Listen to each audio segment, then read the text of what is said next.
we come, we bless your name, Lord. We exalt your name. We cast down every fear, every doubt, and every sin, because we have been delivered from the power of darkness, and you have translated us into the kingdom of your dear Son, in whom we have redemption through his blood, even the forgiveness of our sin. Thank you, Lord, for your cleansing. Thank you, Lord. In Jesus' name we pray. Amen. Hallelujah. Hallelujah. Hallelujah. So యేసుక్రీస్తు ప్రభు ప్రార్థన సహవాసములో ఆయనతో మనం సహవాసం చేస్తున్నాము ఆత్మ ద్వారా. తండ్రితో, తండ్రి, కుమారుడు, పరిశుద్ధ ఆత్మ ముగ్గురు కూడా ఒకటై ఉన్నారు. ఈ త్రిత్వములో మనలో ఉంచినటువంటి దైవత్వం ఎవరు అంటే పరిశుద్ధ ఆత్మదేవుడు. పరిశుద్ధ ఆత్మదేవుడు మనలోని ఉన్నాడు అంటే తండ్రి, కుమారుడు కూడా మనలో ఉన్నట్టే. ఇది చాలా ప్రాముఖ్యమైనది ప్రియులారా. అందుకే యేసుక్రీస్తు ప్రభు మనకు ఉత్తరవాది ఉన్నాడు. యేసుక్రీస్తు అనే ఉత్తరవాది మనకున్నాడు. అంతేకాకుండా యేసుక్రీస్తు అనే మధ్యవర్తి మనకున్నాడు. మూడోది, యేసుక్రీస్తు అనే విజ్ఞాపనకర్త మనకున్నాడు. ఈ మూడు కూడా ప్రార్థనలో మనకు అర్థం కావాల్సినటువంటి భాగాలు. ఈ ఉత్తరవాది గురించి మనం విన్నాం. Is a advocate.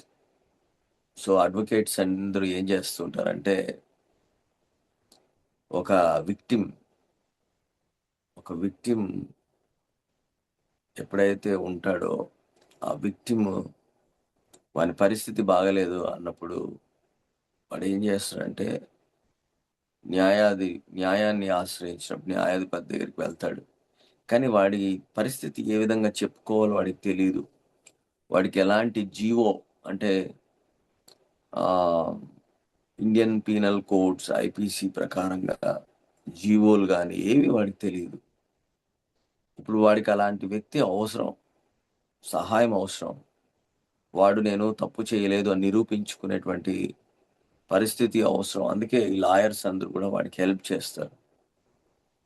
అలాగనే నీకును నాకును ఉన్నటువంటి పెద్ద తప్పిదం ఏంటి అని అంటే, మన పాపములు మనం కూరుకుపోయి ఉన్నప్పుడు ఆయన తన ప్రేమను వెల్లడిపరిచి, మనం ఇంకను పాపలమై ఉండగానే క్రీస్తు మన కొరకై చనిపోయాడు. ఈ చనిపోవుట అనేటువంటి స్థితిలో నుంచి మనం ఏం చేయబడ్డామంటే, తీర్పు మనకు రాబడింది. ఆ రక్తము ద్వారా మనం శుద్ధీకరించబడ్డాం.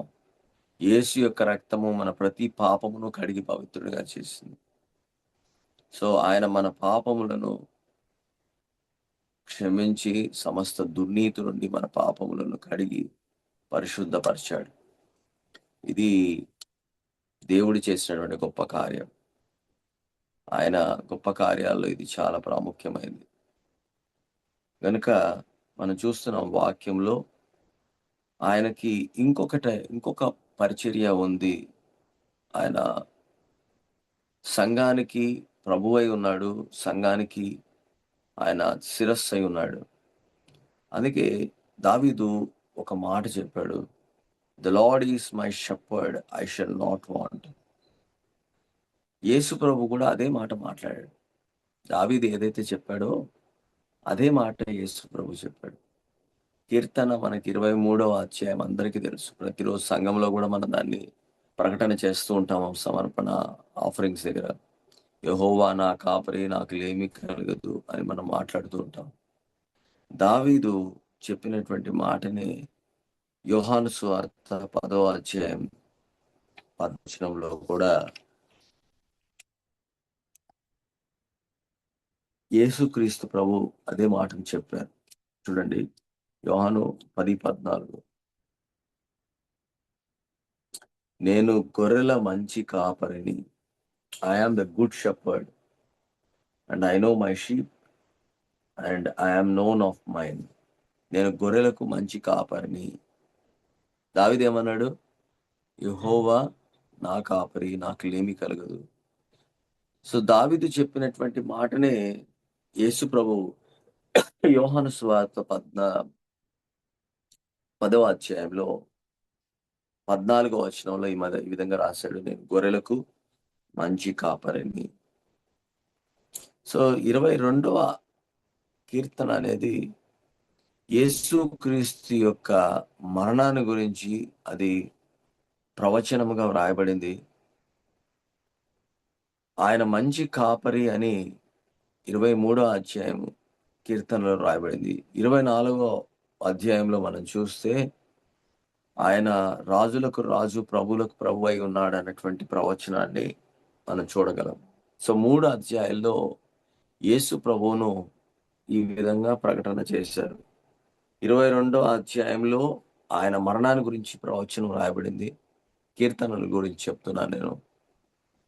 22లో ఆయన మరణము, 23లో ఆయన మనకు కాపరి అయి ఉన్నాడు. 24వ అధ్యాయంకి వచ్చేసేసరికి ఆయన రాజులకు ప్రభు, రాజులకు రాజు, ప్రభువులకు ప్రభు అయి ఉన్నాడు. సో మనం ఇప్పుడు ఎక్కడున్నాము అంటే, ఆయన రాజులకు రాజుగా రాబోతున్నాడనే దాంట్లో లేము. ఆయన మరణము అన్నటువంటి ప్రవచనంలో లేము. 23వ అధ్యాయము అనగా ఆయన మన కాపరి అయి ఉన్నాడు అన్నటువంటి స్థలములో, సమయములో, కాలములో మనం ఉన్నాం. హల్లెలూయా. కాబట్టి ఇది మనకు సంబంధించినటువంటి కీర్తన. దావీదు ఈ విధంగా ప్రవచిస్తూ ఉన్నాడు, the lord is my shepherd, I shall not want. అందుకే నేను ఈ విధంగా నేను ఎప్పుడు చెప్తూ ఉంటాను, ఐ షల్ నాట్ వాంట్ అనేది మనకు అర్థం కాకపోవచ్చు, కానీ the lord is my shepherd, I do not want. అందుకే Christ is the caretaker, the lover, the bridegroom of the body. Is the lord and head of the church, is the firstborn from dead. Kreestu మనలను మన గురించి పట్టించుకునేటువంటి వాడై ఉన్నాడు. ఆయన మనల్ని గురించి చింతించు వాడై ఉన్నాడు. ఆయన మనల్ని ప్రేమించు వాడై ఉన్నాడు.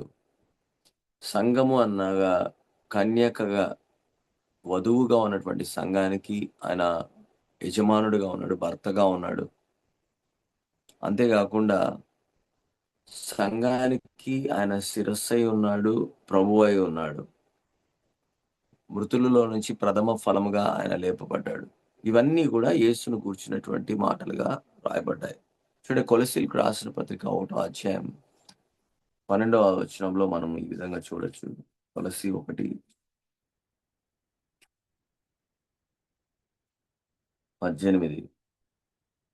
సంఘము అను శరీరమునకు ఆయనే శిరస్సు, ఆయనకు అన్నిటిలో ప్రాముఖ్యం కలుగు నిమిత్తమై ఆయన ఆది అయి ఉండి మృతులలో నుండి లేచుటలో ఆది సంభూతుడాయన.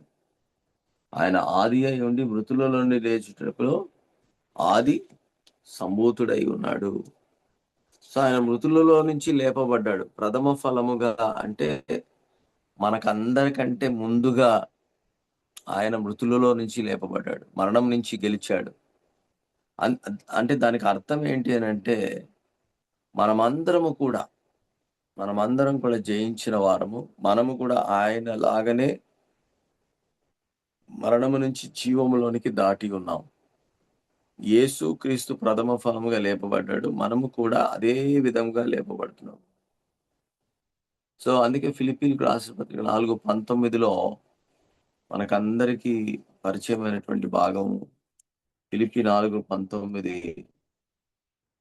ఏమన్నాడు? కాగా దేవుడు తన ఐశ్వర్యం చొప్పున క్రీస్తు యేసునందు మహిమలో మీ ప్రతి అవసరమును తీర్చును. కనుక మీ పరలోకపు తండ్రికి మీ అవసరతలు, అక్కర్లు ఏంటో ఆయనకు తెలియను. యేసు ప్రభు ఈ భూమి మీద దాన్ని వ్యక్తపరిచాడు. ఆయన అవసరతలు, అక్కర్లన్నిటిని కూడా ఆయన ముందుగా ఎరిగాడు. మన గురించి తలంపు కలిగి ఉన్నాడు, మన గురించి ఆయన చింతిస్తున్నాడు అనే దానిని యేసుక్రీస్తు ప్రభు శరీరధారిగా ఈ భూమి మీద నిలిచి ఉన్నప్పుడు ఆయన దానిని వివరించాడు, దాన్ని డెమాన్స్ట్రేట్ చేశాడు. ఏ విధంగా అంటే 5 రొట్టెలు 2 చేపలు తీసుకొని 5,000 మందికి పంచాడు. సో 5,000 మందికి పంచాడు. అందుకే ఆ చేపలను పట్టడానికి వారు వల వేసినప్పుడు వారు విస్తరించి చేపలు పడ్డారు. చూడండి, ఇక్కడంతా కూడా మనము దేవుని రాజ్యం ఏ విధంగా పనిచేస్తుందనే దాని గురించి ప్రభువే ఆయన మనకు తెలియపరిచాడు. సో మొట్టమొదటిగా 5 రొట్టెలు 2 చేపల్ని 5,000 మంది కంటే ఎక్కువ మందికి పంచాడు. యెహోవా నా కాపరి, నాకు లేమి కలగదు. నాకు కావాల్సినవన్నిటిని కూడా ఆయన సమకూర్చగలడు అనే దాని వాగ్దానానికి ఇది రుజువు. రెండవది, వారు చేపలు పట్టలేనటువంటి స్థితిలో, రాత్రంతా అలసిపోయి విసిగిపోయినటువంటి పరిస్థితిలో, నువ్వు నేను కూడా అలాంటి పరిస్థితిలో ఉన్నప్పుడు ఒక్క మాట ద్వారా వారు కుడివైపున వల వేయగానే వల పిగిలిపోయేటువంటి చేపలు రాశిని వాళ్ళు పట్టారు. వల పిగిలిపోవు, నావ మునిగిపోయేటువంటి చేపలు. Net breaking and boat sinking fishes they had. So ఇది వారి జీవితాల్లో మనం చూస్తున్నాం. అలాగనే నీళ్లను ద్రాక్షరసంగా మార్చేశాడు. అనేక మందిని వ్యాధిగ్రస్తులను ఆయన స్వస్థపరిచాడు. మానవుని యొక్క ప్రతి అవసరతను కూడా దేవుడు తీర్చాడు. యేసుక్రీస్తు ప్రభు భూమి మీద ఉన్నప్పుడు మానవునికి ఎటువంటి అవసరాలు ఉన్నాయో ప్రతి అవసరతను తీర్చాడు. 5 రొట్టెలను 2 చేపలను 5,000 మంది కంటే ఎక్కువ మందికి పంచాడు. శిష్యులు చేపల యొక్క రాశిని పట్టారు. నీళ్లను ద్రాక్షరసంగా మార్చాడు. అనేక మంది స్వస్థతలు జరిగాయి. అంతేకాకుండా ఆయన మానవుని యొక్క ప్రతి అవసరతను కూడా తీర్చాడు. అందుకే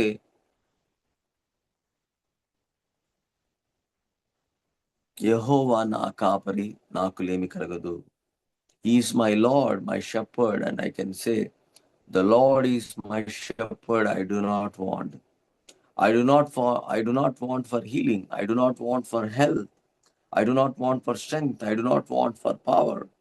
I do not want for ability. I do not want for money.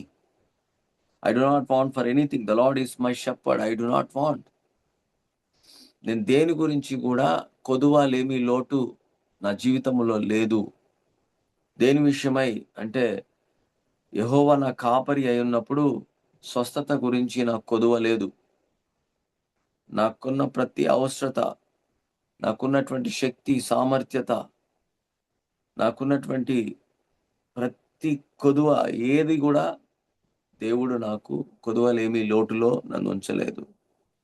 అందుకే మనం ప్రతిసారి కూడా ఓటమిని ఒప్పుకోకూడదు.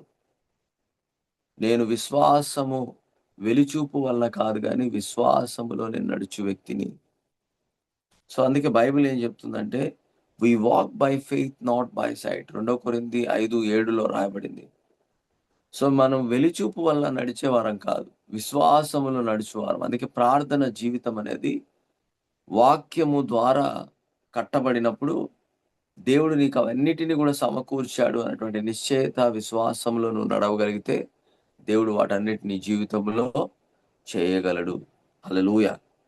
సో యెషయా గ్రంథము 55:9లో మనం చూస్తున్నాం, as far as heavens are higher than the earth, so my ways are higher than your ways and my thoughts are higher than your thoughts. So నా తలంపులు మీ తలంపులు వంటివి కావు, నా త్రోవలు మీ త్రోవలు వంటివి కావు. రాబో దినముల్లో మీకు మేలు కలుగుటకై సమాధానకరమైన ఉద్దేశముల్ని మీకు అనుగ్రహించాను. ఇవన్నీ కూడా ప్రాఫెటిక్ మాటలుగా, ప్రవచనాత్మకమైనటువంటి మాటలుగా లిఖించబడినప్పటికీ వాటిని యేసుక్రీస్తు ప్రభువు నెరవేర్చాడు. రోమా 4:17లో మనం చూస్తే, మనము లేని వాటిని ఉన్నట్లుగా పిలుచువాడు అనే మాట కూడా రాయబడింది. కనుక మనం ఏమని మన తలంపులలో మనము దేవుణ్ణి ఏ విధంగా అర్థం చేసుకోవాలి? నువ్వు ప్రార్థనకు వచ్చినప్పుడు నీ తలంపుల్లో ఆయన నీ కాపరి అయి ఉన్నాడు అనే నిశ్చయత, నమ్మకం నీకు కలిగి ఉంటే, నువ్వు ఎలాంటి కొదువ లేమి లోటు అనేటువంటిది నీ జీవితంలో వినిపించబడదు. ముందుగానే మనం అలాంటి మనస్తత్వంని సిద్ధపరచుకొని ప్రార్థనలోనికి వెళ్ళాలి. ఆయన నా కాపరి అయి ఉన్నాడు, నాకు ఎటువంటి కొదువ లేమి లోటు లేదు, నేను సర్వ సమృద్ధిలో ఉంచబడిన వ్యక్తిని. అందుకే న్యాచురల్ పాయింట్ ఆఫ్ టైం అంటే సహజ సిద్ధమైనటువంటి మనస్సుతో మనం దేవుని దగ్గరికి రాకూడదు. సహజ సిద్ధమైనటువంటి మనసు ఏం చేస్తుందంటే, దేవుని దగ్గరకు వచ్చినప్పుడు మనల్ని అవిశ్వాసములో, లేకపోతే అపనమ్మకములో, భయముతో కూడినటువంటి పరిస్థితిలో మనం ఉంచగలదు. కానీ విశ్వాసము ద్వారా ఆయనను మనం మన మనస్సులో సరైనటువంటి తలంపును కలిగి వాక్యము ద్వారా ఎరిగినటువంటి వారంగా మనం ఎప్పుడైతే ఆయన సన్నిధికి వస్తామో, దేవుడు మనలను తన కృప ద్వారా నిలవబెట్టి వాడై ఉన్నాడు. అందుకే దేవుడు అబ్రహాంతో ఏమన్నాడంటే 17వ అధ్యాయము చూడండి, ఆదికాండం 17వ అధ్యాయం, ఆదికాండం 17 5వ వచనం. మరియు ఇక మీద నీ పేరు అబ్రాహాం అనబడదు, నేను అనేక జనములకు తండ్రిగా నియమించింది గనుక నీ పేరు అబ్రహాము అనబడును. దేవుడు ఏం చేస్తున్నాడంటే, I'm going to make you a father of many nations and he said I have made you a father of. నేను నిన్ను నియమించి తిని, నిన్ను అనేక జనములకు తండ్రిగా నియమించి తిని. I have made the I have made the the father of many nations. నిన్ను ఎలాగ నియమించి తిని, నువ్వు అనేక జనములకు తండ్రిగా నియమించి తిని. నువ్వు నియమింపబడిన వాడు అనే దానికంటే ఇంగ్లీష్లో ఏమంటది, నిన్ను నేను అలా తయారు చేశాను, నిన్ను నేను అలాగా తయారు చేశాను. సో మనము దేవుని యొక్క తలంపు లాంటి ఆలోచన మాత్రమే కాకుండా దేవునిలాగా మనం క్రియను కూడా జరిగించాలి. మనం దేవుని బిడ్డగా చేయబడ్డాం, ఆయన తండ్రి యొక్క స్వాస్థ్యములో పాలు పంపులు పొందుదాం. అయితే మనం ఇంకనూ సహజ సిద్ధమైనటువంటి మనస్సుతో, సహజ సిద్ధమైనటువంటి కార్యములలో మనం ఉంటే దేవుని యొక్క వాగ్దానం ఏ విధంగా మన జీవితంలో నెరవేర్చబడగలదు. అందుకే మన మనస్సును మార్చుకుంటూ ఉండాలి, రూపాంతరం చెందాలి. మన జీవితంలో అది చాలా ప్రాముఖ్యమైనటువంటి విషయముగా ఎంచబడుతుంది. Hallelujah, glory to God, glory to the name of Jesus. So మన జీవితంలో దేవుని యొక్క మనస్సును, దేవుని యొక్క వాక్యము యొక్క తలంపును మనం కలిగి ఉండాలి. నిన్ను నేను జనములకు తండ్రిగా నియమిస్తున్నాను అన్నప్పుడు అబ్రహాం యొక్క వయసు 99 సంవత్సరాలు, శారా గొడ్రాలుగా ఉంది. అలాగని అబ్రహాం ఏం చేశాడంటే, అవన్నిటినీ, సహజ సిద్ధమైనటువంటి పరిస్థితిని అన్నిటినీ కూడా పక్కన పెట్టి 99 సంవత్సరాల్లో దేవుని వాగ్దానాన్ని సందేహించక ఆయన పొందుకున్నాడు. అంతవరకు అబ్రహాం జీవితంలో పిల్లలు అన్నటువంటి మాట లేదు. కానీ ఎప్పుడైతే దేవుని యొక్క వాక్యము ద్వారా విశ్వాసముతో ఆయన ముందుకు అడుగు వేశాడో, దేవుడు కూడా ఆయన జీవితంలో పనిచేయడం ప్రారంభించాడు. సో అబ్రహాం జీవితంలో దేవుడు తన యొక్క విశ్వాసాన్ని ఆయన చూచి, అందుకే విశ్వాసమునకు తండ్రిగా పిలువబడ్డాడు. Believing brings it to pass in natural well.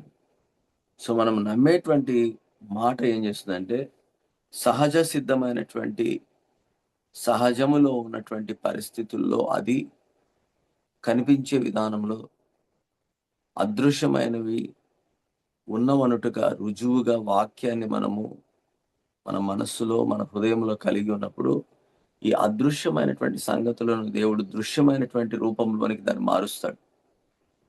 అదృశ్యమైనటువంటి రూపములో నువ్వు పొందుకున్నావు, దృశ్యమైనటువంటి రూపములో అది బయటకు వస్తుంది. హల్లెలూయా. ఉదాహరణకు ఒక వ్యక్తి, ఒక స్త్రీ గర్భవతిగా ఉన్నప్పుడు ఆ గర్భం దాల్చడానికి ఆ స్త్రీకి ఎటువంటి ఎవిడెన్స్ ఉండదు, కంటికి కనిపించదు. సో ఆ కంటికి కనిపించినటువంటి ఆ పరిస్థితి, ఆ ఫర్టిలైజేషన్ కావచ్చు, అలాగనే ఆ లోపల పిండం కావచ్చు.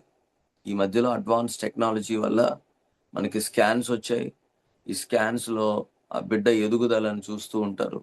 గర్భవతులు డాక్టర్ గారి దగ్గరికి వచ్చి చెకప్‌లన్నీ చేయించుకుంటూ ఉంటారు. కానీ పాత కాలంలో, మనము ఈ ప్రస్తుత ముందు కాలం కాదు గానీ, ఒక 20, 30, 30, 40, 50 సంవత్సరాల క్రితము ఈ స్కాన్‌లనేవి లేవు. ఎలాగా వాళ్ళకి నిర్ధారణ కలుగుతుంది? లోపల శిశువు జన్మించాడు, కొన్ని లక్షణాలు, గర్భవతికి ఉన్నటువంటి లక్షణాలు, ఆ శరీరంలో మార్పులు, ఆ శరీరంలో కొన్ని మార్పులు జరుగుతున్నాయి. ఆ లక్షణాలను బట్టి వారు చెప్పేవాళ్ళు గర్భవతి అయ్యావు అని.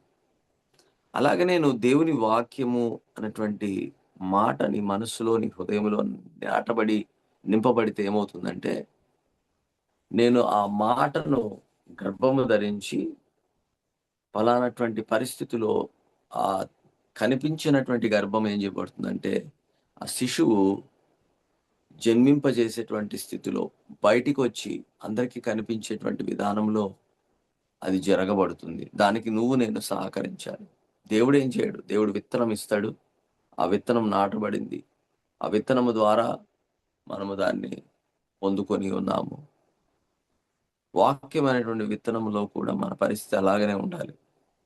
మన జీవితము దేవుని యొక్క వాక్యం చేత నింపబడి, ఆ వాక్యము స్థిరపరచబడి విశ్వాసముతో మనం ఎప్పుడైతే ఆయన సన్నిధిలో నిలవబడి కనిపెడతామో, దేవుని యొక్క కృపను పొందుకున్న వారముగా, ఆయన కృపా సింహాసనం ఎదుటానికి మనం ధైర్యంగా నిలవబడినప్పుడు, దేవుడు వాటిని మన జీవితంలో బయటికి కనిపించేటువంటి దృశ్యమైనటువంటి స్థితిలోనికి తీసుకొని వస్తాడు. అబ్రహాము నమ్మినటువంటి మాట విశ్వాసముతో ఆ వాగ్దానాన్ని పొందుకున్నాడు. కొన్ని సంవత్సరాలు అయిన తర్వాత అబ్రహాము జీవితంలో ఒక కుమారుడు అబ్రహాముకు అనుగ్రహించబడ్డాడు. ఈరోజు సహజ అతీతమైనటువంటి కార్యాలన్నీ కూడా నీ ఆత్మలో జరిగించబడుతున్నాయి. నువ్వు ప్రార్థనలోనికి వచ్చినప్పుడు there is a transaction of the seed of God into your life and it becomes a manifest.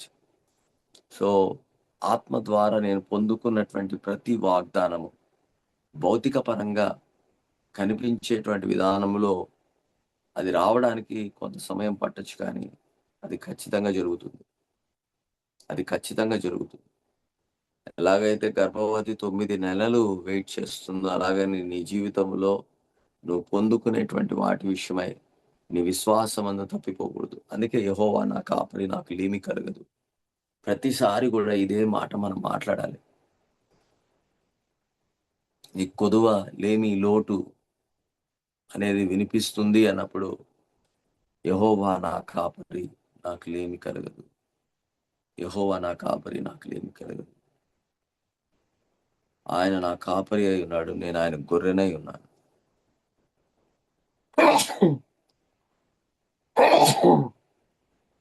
ఆయన నా కాపరి అయి ఉన్నాడు, నేను ఆయన గొర్రెను. నా గొర్రెలు నా స్వరము వినును అన్నాడు. కాబట్టి ప్రార్థన జీవితం అంటే ఏంటంటే, నువ్వు నిరంతరం ఆయన స్వరాన్ని వినేటువంటి గొర్రెవి. ఆయన స్వరాన్ని నువ్వు వినేటువంటి గొర్రెవి. ఆయనతో సహవాసంలో ఉంటే ఆయన స్వరాన్ని వినగలుగుతావు. ఆయనతో అప్పుడప్పుడు వచ్చి మాట్లాడితే, అప్పుడప్పుడు వింటే నీకేం అర్థం కాదు. అందుకే ఇది అభ్యాసంతో కూడి మనము రెగ్యులర్గా ప్రార్థన కొరకే మనం కూర్చోవాలి. అందుకే ఈ 40 దినాల్లో ఒక అభ్యాసముతో క్రమశిక్షణలో ప్రార్థన కొరకే మనం కూడి వచ్చుట అనే దాన్ని మనం నేర్పిస్తున్నాం. కాబట్టి దేవుడు ఈ మాటలను ఆశీర్వదించి దీవించును గాక. మనం ఈ సమయంలో ప్రార్థన కొరకై కూర్చుందాం. చెప్పబడినటువంటి వాక్యము, లేఖనాలు అనుసరించి ప్రార్థనలో మీరు ఉండాలని నేను కోరుచున్నాను. 6 గంటల వరకు. సో ప్రతి ఒక్క వాక్యాన్ని, ప్రతి వాగ్దానాన్ని ఆయన నెరవేర్చడానికి నీకు కాపరిగా ఎంచబడుతున్నాడు. ఆయన నీ కాపరి అయి ఉన్నాడు. నీకు లేమి, కొదువ, లోటు అనేది ఏమీ లేకుండా తీసివేశాడు. దేవుని నామానికి మహిమ కలుగును గాక. Hallelujah. Glory to God. Glory to the name of Jesus. Yesayya నామానికి మహిమ కలుగును గాక. ప్రార్థన చేద్దాం. మహాపరిశుద్ధుడు అయిన ప్రేమ కలిగిన పరలోకపు తండ్రి, యేసు నామములో ఈ ఉదయకాలంలో తీసుకొచ్చినటువంటి మాటను, లేఖన భాగమును బట్టి వందనాలు. ఈ ఉదయకాలమున తండ్రి, మీ మాట చొప్పున మాకు జరుగును కాక. మీరు మా కాపరి అయి ఉన్నారు. మాకు ఎలాంటి కొదువ, లేమి, లోటును తీసివేశారు. సర్వ సమృద్ధిలో మమ్మల్ని ఉంచారు. మా ప్రతి పాపమును కడిగి పవిత్రపరిచారు. అందును బట్టి మీకు స్తోత్రాలు చెల్లిస్తున్నాం. మేము చేయు క్రియల ద్వారా జరిగే పాపమును, మా మనసులో ఉన్నటువంటి పాపమును అన్నిటినీ కూడా మనం తీసివేసి తొలగించారు. మీకు స్తోత్రాలు చెల్లిస్తున్నాం. మీ నామానికి మహిమ కలుగును కాక. తండ్రి, ఈ సమయంలో మీ బిడ్డలందరూ కూడా మీతో సహవాసం చేయడానికి తండ్రి ప్రార్థన సమయాన్ని అందరూ కూడా కూడి వచ్చారు. వారి హృదయ వాంఛను తీర్చండి.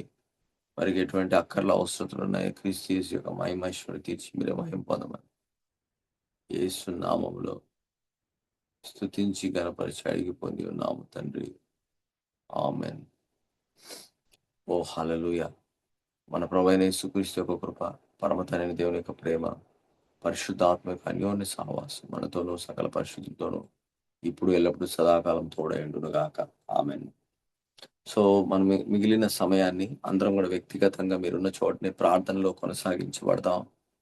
ప్రార్థన చేయండి. వాక్యం ఆధారం చేసుకుని ఈరోజు చెప్పబడినటువంటి మాటను, లేఖనాలను మీరు గుర్తెరిగి ప్రార్థనలో కొనసాగించబడాలని నేను ఎంతగానో కోరుచున్నాను. సో అలాగనే మనం ఈ మిగతా రోజులు కూడా ఇలాగ ప్రార్థన జీవితంలో కొనసాగించబడదాం. దేవుడు మిమ్మల్ని, మీ కుటుంబాన్ని ఆశీర్వదించును గాక. సో అనేక మంది ఈరోజు జాయిన్ అయ్యారు. సో వారందరిని బట్టి నేను ఎంతగానో కృతజ్ఞతాస్తుతులు చెల్లిస్తున్నాను. So thank you lord Jesus. Avani, Chandrakala, Elizabeth Rani, Himabindu, Jakira Shaik, Vijaya, గెస్ట్లు జాయిన్ అయ్యారు. కెరిన్, లక్ష్మి, మంజుల, నీలిమ, సాగరిక, సుధారాణి. సో వీరందరిని బట్టి, ఈ సహోదరులందరిని బట్టి నేను దేవునికి ఎంతో వందనాలు చెల్లిస్తున్నాను. మీరందరికీ కూడా వేకువజామునే లేచి ప్రార్థన సహవాసంలో మీరు కూడి వచ్చారు అంటే దేవుడు మిమ్మల్ని పిలిచినటువంటి పిలుపును బట్టి మీరు ఆశీర్వదించబడడానికి మీరు నిర్ణయాన్ని తీసుకున్నారు. ఆశీర్వాదంలో మీరున్నారు. ఎందుకంటే ప్రభుతో సహవాసం చేయడం ఒక ఆశీర్వాదం. సో ఆయన నుంచి మీ ఆశీర్వాదాన్ని మీరు పొందుకొని ఉన్నారని నేను నమ్ముతూ మీకందరికీ నా హృదయపూర్వకమైనటువంటి కృతజ్ఞతలు, అభినందనలు తెలియపరుస్తూ ఈరోజు మనం ప్రార్థనలో కొనసాగించబడుతూ ఉన్నాం. రేపు ఉదయం కలుసుకుందాము 5 గంటలకి. అంతవరకు చెప్పబడినటువంటి వాక్యము ఆధారంగా మీ ప్రార్థనలో ఉంచబడాలి అని నేను ఎంతగానో కోరుచున్నాను. ఆమేన్.